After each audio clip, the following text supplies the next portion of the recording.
नमस्ते। MD Finvest निवेश की बात। आज महाशिवरात्रि और अंतर्राष्ट्रीय महिला दिवस है।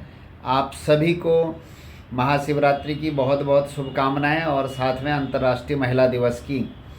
जैसे हम लोग जानते हैं शिव कल्याण के देवता हैं और आपने वो कहानी तो सुनी होगी कि भाई जब समुद्र मंथन हुआ तो उसमें सबसे पहले जहर निकला, तो जहर को भगवान शंकर भोलेनाथ ने अपने कंठ में धारण किया और उसके बाद बहुत सारे रत्न निकले। कोई पूछने भी नहीं गया बाबा के पास में कि भाई आपने हमारी तकलीफ़ दूर करी और उसके बाद ये बहुत सारा माल आया है, आपको कुछ चाहिए क्या। और बाबा को भी कोई शिकायत नहीं थी, उन्होंने भी कोई किसी को कहा नहीं कि भाई मैंने इतना सब तुम्हारी तकलीफ़ दूर की और आप मुझे पूछे। तो ये दिखाता है कि कर्मण्येवाधिकारस्ते मा फलेषु कदाचन, अपना काम करो, दूसरे का मतलब अपेक्षा मत करो जो अपने से हो सकता है। बाबा ने सबका संकट दूर किया, नहीं तो वो जहर से सब लोग मर जाते। तो जो तकलीफ़ थी उसको दूर किया और उसके बाद जो अच्छा हुआ तो जिसको मिले उसका अच्छा, अगर हमको ना मिले तो भी अच्छा, ये भाव उनमें था। तो वो हमको सीखने को आता है कि एक दो तीन पहलू हैं उसके। एक पहलू तो यह है कि जब भी हम कोई अच्छा काम करेंगे, मंथन हो रहा था, समुद्र मंथन, लक्ष्मी जी निकली, ऐरावत निकला, बहुत सारी चीज़ें हैं, तो बहुत सारे रत्न निकले। तो कोई भी काम करेंगे जिसमें बाद में रत्न निकलेंगे तो पहले जहर आएगा, विष आएगा, अपयश भी के रूप में आ सकता है, नुकसान के रूप में आ सकता है। हमारे मार्केट में जो लोग काम करते हैं तो किसी भी रूप में आ सकता है। अगर हम उसको पचा जाएंगे, उसको सहन करेंगे तो आगे अपने को बहुत सारे रत्न मिलेंगे। तो इस तरह से हम अपने जीवन में भी ये सोचें। और दूसरे जैसे हमको सबसे ज़्यादा रहती है, अरे उसने मुझे नहीं पूछा, मैंने उसके लिए इतना किया, इसके लिए इतना किया, उसके लिए उतना किया, देखो मेरे को पूछता नहीं है, मेरे को अभी कोई उसका इतना फ़ायदा हो गया, उसका इतना भला हो गया।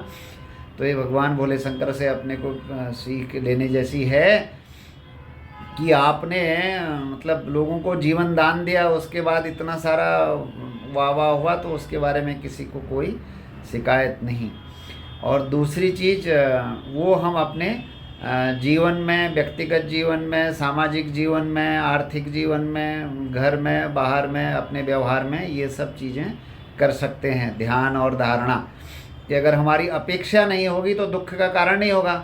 सबसे ज़्यादा तो प्रॉब्लम वही होती है वहाँ पे, अरे मैंने चाहे इतना % रिटर्न के लिए काम कर रहे हों या रिश्तों में काम कर रहे हों, रिटर्न और रिश्तों में भी अपेक्षा, अरे मेरा पत्नी है या जो भी है, बेटा है, बेटी है, अपेक्षा बहुत रहती है, तो फिर वो पूरी नहीं होती तो दुख का कारण बनता है। तो जब हमारी अपेक्षाएं नहीं होंगी या कम होंगी तो हमको तकलीफ़ नहीं होगी। दूसरा कारण ये है कि आज अंतर्राष्ट्रीय महिला दिवस भी है, तो अब एक दिवस केवल महिला के नाम पर ठीक है मनाएं, हम थोड़ा समझें, लेकिन हर दिन अंतर्राष्ट्रीय महिला दिवस है, हर दिन महिला दिवस है। क्योंकि मेरा व्यक्तिगत रूप से मानना ऐसा है, मनुष्य को संसार में मतलब विशेष तौर से पुरुष और महिला की आप बात करते हैं महिला दिवस के नाते, तो महिला को लाया पुरुष को लाया कौन? महिला ही लाती है ना।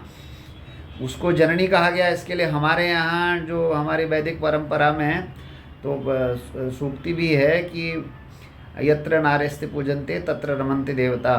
तो वो महिला जो है शक्ति का स्वरूप समझा गया। वो हमारी माँ के रूप में है, वो हमारी बहन के रूप में है, वो हमारी पत्नी के रूप में है, वो हमारी बेटी के रूप में है। हर रूपों में हमारे साथ में हमेशा है। अगर हम जो साथ में रहने वाली है उसका थोड़ा ध्यान करेंगे, उसको थोड़ा सम्मान देंगे, उसकी भावनाओं का ख्याल रखेंगे तो रोज़ महिला दिवस होगा। दूसरी एक चीज़ है, अगर आप व्यवहार में देखते हैं तो शारीरिक, मानसिक और आर्थिक रूप से अगर संपन्न होंगे, समर्थ होंगे तो वो सशक्तिकरण सचमुच का होगा। क्योंकि हमारी व्यवस्था में अगर आप देखते हैं तो शक्ति तो मूल है, जैसे कहते हैं ना, बिना शक्ति के तो शिव भी शव है। जब तक कि मैं बोल रहा हूँ या कोई भी बोल रहा है, जो बोलने वाली शक्ति है, अन्य अन्य उपासना पद्धति में आप इसको चाहे कुछ भी कहें, जैसे हमारा मूल हम आत्मा मानते हैं वो अजर और अमर है, ऐसा शास्त्रों के माध्यम से हम मानते हैं। लेकिन ये जो शरीर है, स्त्री और पुरुष, और उसको हमारे यहाँ शिव और शक्ति के रूप में देखा गया। तो जो शक्ति है वो शिव और शक्ति एक दूसरे के पूरक हैं, तो वो एक दूसरे से भिन्न भी नहीं है, क्योंकि शक्ति जब तक नहीं है तब तक कुछ नहीं है। हम कहते हैं ना वो आर्थिक महाशक्ति बनेगा, भोजन करने की शक्ति है, ये शक्ति है, वो शक्ति। वो शक्ति का स्वरूप क्या है? वो शक्ति का स्वरूप वो महिला के रूप में हमारे साथ लगातार बनी हुई है, तो हम उनका सम्मान करें। तो हमारी बेटियां, हमारी बहनें अगर वो पढ़ी लिखी होंगी, सबसे पहला आधार है शिक्षा। अगर शिक्षित वो होंगी तो सामर्थ्य उस शिक्षा से उनको ज़रूर से आएगा। आप कालांतर में देखते होंगे, एक उदाहरण सामने आता है कि हमारे समाज में बहुत विदुषी महिलाएं थीं।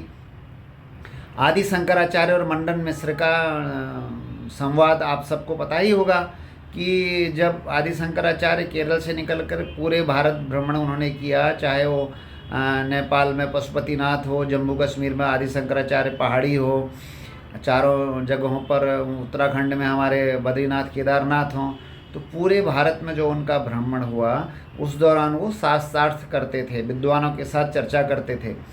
तो ऐसे ही जब काशी की तरफ गए तो मंडन मिश्र करके एक बहुत बड़े विद्वान हुए हैं, जो आजकल काफ़ी उनके विषय में लोग चर्चा भी करते हैं, बहुत बड़े भाष्यकार और कथाकार। तो उनकी और आदि शंकराचार्य जी की वार्तालाप होती है, संवाद होता है, सार्थार्थ होता है। तो उसमें बोले कि जज कौन बनेगा, न्यायाधीश का स्थान कौन लेगा कि भाई, तो उसमें उनकी पत्नी को आदि शंकराचार्य ने जज बनाया, क्योंकि वो पत्नी इतनी विदुषी, इतनी विद्वान थी कि सामर्थ्य और शक्ति के जड़ में शिक्षा बहुत महत्वपूर्ण है। अगर हमारी माँ बहनें महिलाएं शिक्षित होंगी और तो उनको सामर्थ्य आएगा, और उसके साथ में वो अगर अपने स्वास्थ्य का ध्यान रखेंगी तो वो सामर्थ्य के लिए, क्योंकि आर्थिक रूप से स्वतंत्र होना शिक्षा का एक मूल भाग है। शिक्षा से आपको सामर्थ्य आता है, तो सामर्थ्य से आपको फिर हर तरह का सामर्थ्य आता है, बौद्धिक सामर्थ्य भी आता है और आर्थिक सामर्थ्य भी आता है। आर्थिक रूप से महिला का, क्योंकि कुछ भी अगर देखते हैं परिवार में, हम कहते हैं कि परिवार की जड़, हमारे सनातन संस्कृति में परिवार को सबसे ज़्यादा महत्व दिया गया है, क्योंकि उसका कारण भी है, क्योंकि परिवार की जो धुरी है, उसकी जो रीढ़ की हड्डी है एक तरह से कहा जाए, वो महिला है।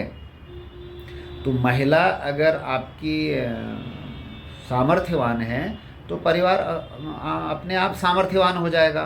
तो सामर्थ्यवान होने के लिए उसकी शिक्षा, और हम जैसे वेल्थ मैनेजमेंट के काम में वो शारीरिक और आर्थिक रूप से अगर सबल है, तो आर्थिक रूप से सबल होने में फिर वो अपने निवेश के फैसले ले सकती है। वो सबसे अच्छी मैनेजर होती है, क्योंकि वो सब कुछ सारा मैनेज करती है। अगर आप देखते होंगे जो हमारी कामकाजी बहनें हैं, महिलाएं हैं, वो सुबह उठती हैं और फिर अपने जो ऑफिस होती है, हमारे जो सहयोगी हमारे साथ जो काम करती हैं, हमारे ऑफिस में जो महिलाएं हैं, वो कोई बिरार से आती हैं, बहुत दूर दूर से आती हैं, तो अपने घर में तो भी अपने बच्चों का, अपने परिवार का ध्यान रखती हैं, फिर ऑफिस में काम अपने पूरे मन से काम करती हैं।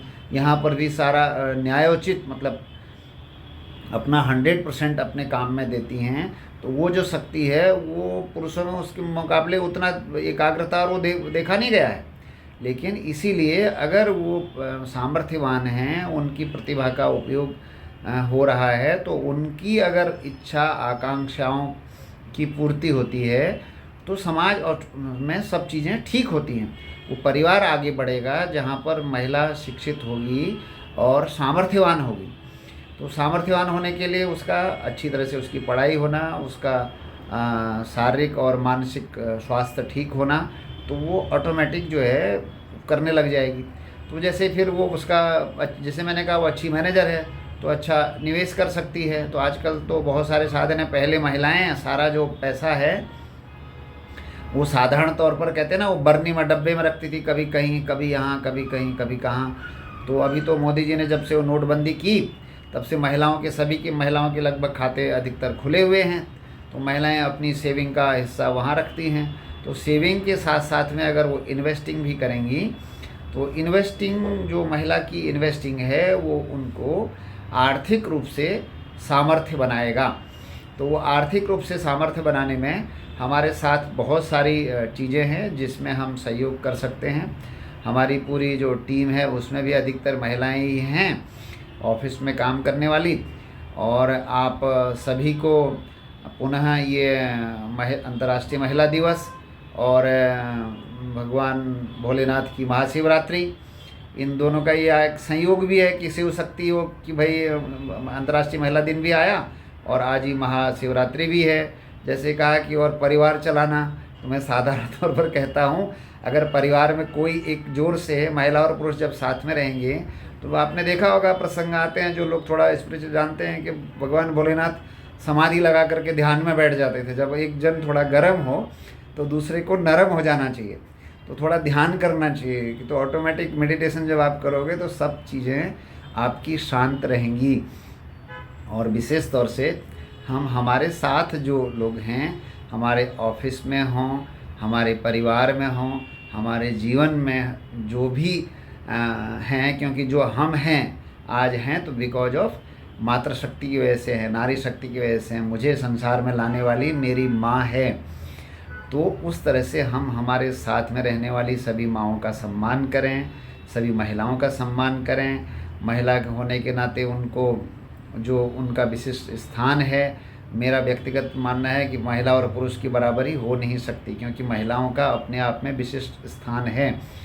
तो हम भोलेनाथ जी से सीख सकते हैं कि वो शिव और शक्ति का कैसे संगम है, तो वो हमारे व्यक्तिगत जीवन में भी इस तरह से हम ये चीज़ें सीख सकते हैं।